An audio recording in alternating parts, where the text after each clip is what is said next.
Hey guys, welcome back to another video. I've been really into small flashlights lately, whether it be a small flashlight to carry in your pocket or a keychain flashlight. So today I'm checking out some AAA battery options from Powertac. I got the E3 Generation 4, I got the Saber Penlight, and then I have the Scholar.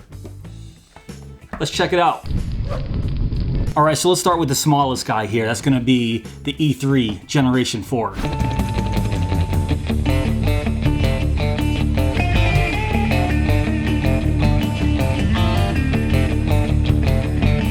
Take a look at the front of the package here, and on the back we just have some specs. All right, let's take this out of the packaging and I'll give you guys a nice close-up of it before we start talking about some of the features of it. So there's your close-up. All right, so the E3 Generation 4 has 168 max lumens with a maximum throw of 102 meters. It's IPX8 waterproof and has an impact resistance of 2 meters. It has 3 different modes. It has a high, a low, and strobe. And like I mentioned before, that high is 168 lumens and has a runtime of 0.6 hours.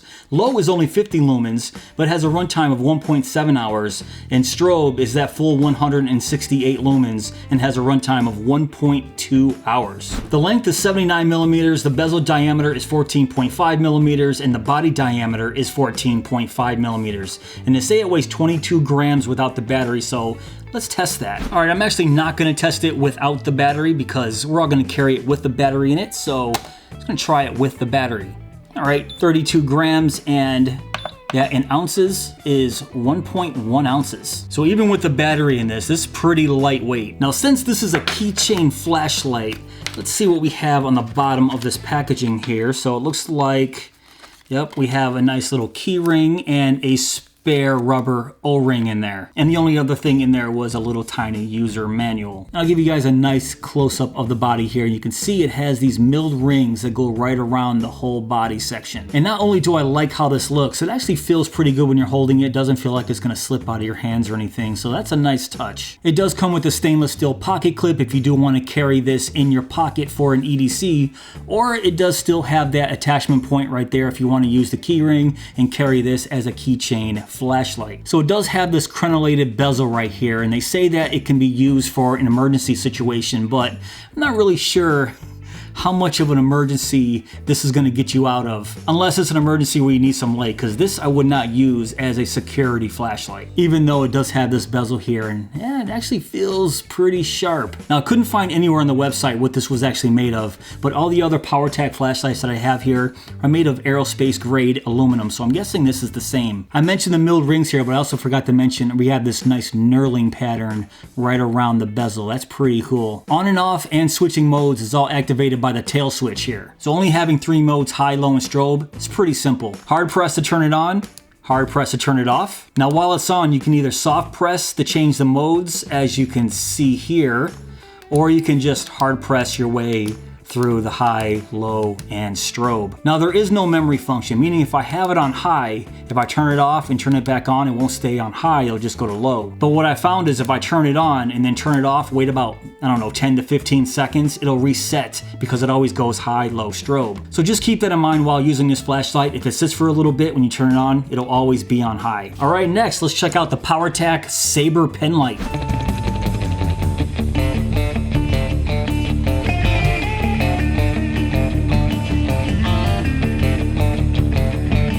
So very similar packaging to the E3 Generation 4. You can see the specs right there on the back. Very similar case, and let's take it out of the case. I'll give you guys a nice close up out of the box. And while you guys are checking this one out, let's talk about some features. It has the same 3 modes. It says low, medium, and strobe, but I'm guessing that medium, they really mean high because it's the highest setting on this flashlight, so medium doesn't really make sense. So the max lumens is 239 and it has a max throw of 111 meters. It's also IPX8 waterproof and has the same impact resistance of 2 meters. So the body here is made of aero-grade aluminum alloy and it does have a Type 3 hard-anodized finish. We have that same crenelated bezel as you saw in the E3 there, so these are very, very similar flashlights. And you can see what I'm saying here. It even has the same milled rings that go right around the body. So the Sabre here does not come with an attachment point anywhere, but it does have that same stainless steel pocket clip as you saw on the E3. And if I give you guys a close-up of the head here, we have that same knurling pattern. And going back to that crenelated bezel here, I would feel a lot more comfortable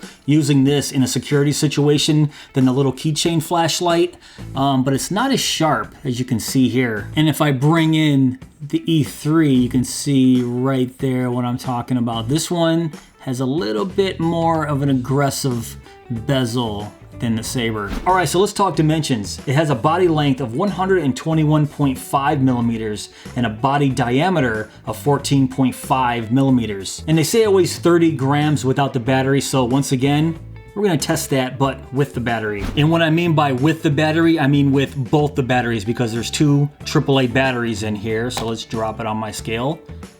All right, 52 grams, and that would come out to be 1.8 ounces. All right, let's talk about lumens and runtime. So the high is 239 lumens and has a runtime of 0.8 hours. Low is 77 lumens, has a runtime of 2.2 hours. And then we go to strobe, has the max lumens of 239 lumens in that strobe and has a runtime of 1.6 hours. But what's really interesting, as you can see here, it says that's running on 2 AAA batteries. There's a section right under it where it says running on 1 AAA battery. The high is 168 lumens, has a runtime of 0.6 hours. Low is 50 lumens, has a runtime of 1.7 hours. And strobe is 168 lumens, 1.2 hours. But what's weird is I can't figure out how to get this thing to run on only 1 AAA battery. So if I unscrew it here, I'll give you guys a look at the batteries in here. So we have 2 Duracell batteries, but I'm not exactly sure how to get this thing to run on only 1 AAA battery. Maybe there's an accessory that you need for this. I don't have any accessories in this case that I can see other than the same key ring and little O-ring there that I forgot to show you. Sorry about that. If you guys know how to make this run on 1 AAA battery, let me know in the comments below, because I tried it and obviously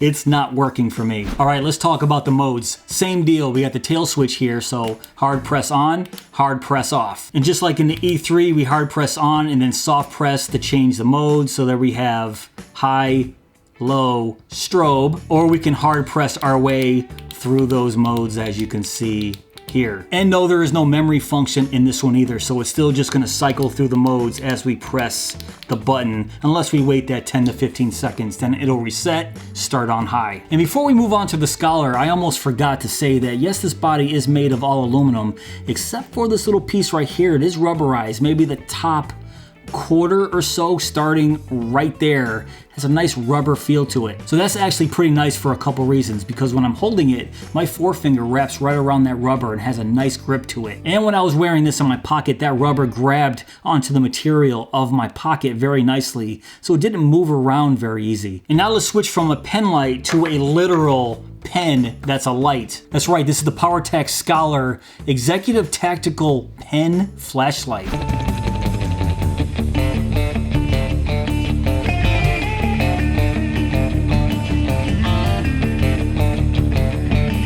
So there's the front. We have some specs right there on the front. Turn it to the side, everything that's included in the box. Then we have some wordage on this side, and on the back, it's a nice illustration of how you use everything. So open the box, let's take everything out here. So it looks like we have a Powertac sticker. Looks like there's a nice ink refill right here. That's pretty cool. We have our standard user manual. Then the last thing we have in here is some warranty info and product registration. And no, we're not done. Everything didn't come out of the box here. So it looks like we have another ink refill cartridge, so that's 2 refills. Looks like we have another Powertac sticker for 2 stickers and a replacement rubber O-ring right there. Take this out and give you guys a nice close-up of the Powertac Scholar Executive Tactical Pen Flashlight. And as always, while you guys are checking this out, let's talk features. So the Scholar is 140 max lumens with a 70 meter max throw. Like the other 2 before it is impact resistant up to 2 meters. And what's really interesting, it says waterproof and submersible IPX6. You can see right there on the box. IPX6 is not submersible.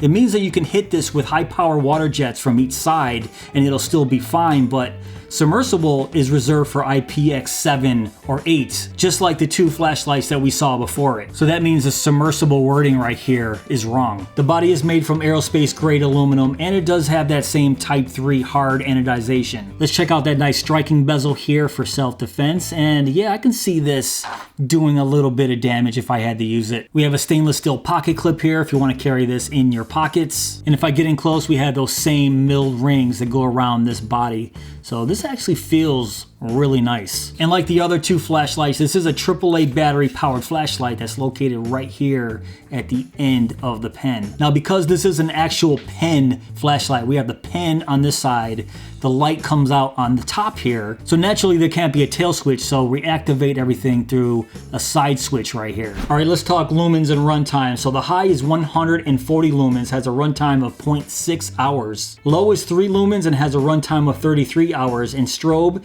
is 140 lumens with a 1.2 hour runtime. And before I show you the modes, let's talk dimensions. So it has a length of 153 millimeters and a body diameter of 14.5 millimeters. So all 3 of these flashlights here have the same body diameter. And they say it has a weight of 80 grams without the battery, so you know what we're gonna do. All right, the battery's in here, so let's plop it on the scale.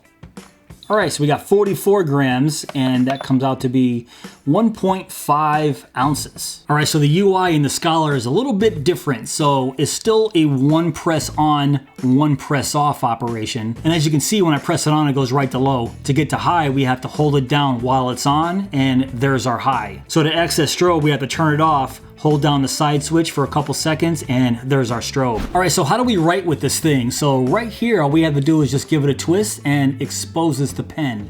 So twist it on, twist it off. Let's see how this writes.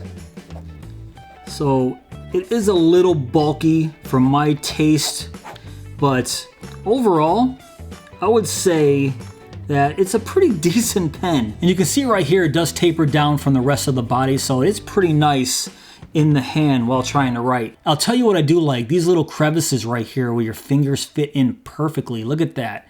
It actually feels pretty comfortable writing. I'm sure after a while this would feel totally natural if I had to write with this every single day. So in terms of brightness, we have the Saber at 239 lumens, we have the E3 at 168, and the Scholar at 140. So if I do the desk test here, so if I turn it on high, you can see what the beam profile looks right there. And let's grab the E3 Generation 4, turn that on high, that was high. So you can see the differences here. And if I lift it up a little farther from the table, you can see what that hotspot does as I get farther away. So obviously these aren't necessarily spotlights. These are going to be more of a flood profile, as you can see just by my desk test right here. And now let me bring in the Scholar. So let me put that on high. So we have the Scholar right here. We have the Saber, and over here on the end, we have the E3 Generation 4. All right, guys, so I turned off all the lights in my living room here. So I have the Saber in my hand, and this is high. So you guys can see what it looks like when it's pitch black in the house. It's actually pretty nice. And hopefully you guys can see the hot spot right there, and you have the edge of the beam that's actually really wide. And keep in mind, this is the brightest one at 239 lumens. So let's try the E3 Generation 4. And there we go. Basically the same beam profile. We have the hot spot right there and about the same diameter in that profile. So once again, plenty of light for a little keychain flashlight. Now let's go to the Scholar, and let's turn it on high here. There's high, and I'll tell you what, all 3 of them have a very similar hotspot in the middle. So hopefully that's coming through on the camera. And I'm sorry I'm talking away from the microphone, but I'm just trying to check out this beam as well. So hopefully this gives you guys a nice idea with the desk test and the test against my wall here. All right, so let's sum this up here. So overall, I really like the AAA battery flashlights by Powertac. And they have something for everybody. You have the E3 right here that you can use as an EDC flashlight in your pocket or carry as a keychain flashlight. Then you have the Saber Penlight here, which is a slightly larger version of the E3. And then if you want to go actual literal pen flashlight, we have the Scholar here, which they're calling an executive tactical flashlight because it has that nice crenelated bezel right here. It's all made of aluminum. It actually has a nice feel to it. I really like this pen flashlight. But my only negative with the Scholar is it's only IPX6, not IPX7 or 8. And one other thing, since this side switch right here isn't embedded, while I was carrying it in my pants pocket, I accidentally activated it a few times just by pressing this because it's just a one press on, one press off. But for the E3 and the Sabre here, for what they are, I can't find a lot wrong with these flashlights. Alright guys, that's pretty much it for this video. What do you guys think of the AAA flashlights from Powertac? If you guys want to check them out for yourself, I will leave links below in my description box. And don't forget to use my special code because it'll save you 40% off the MSRP. And I will leave that code in my description box if you guys forget what it is. It's CT40. But if you guys did enjoy this video, please give me that thumbs up. Please subscribe. And go!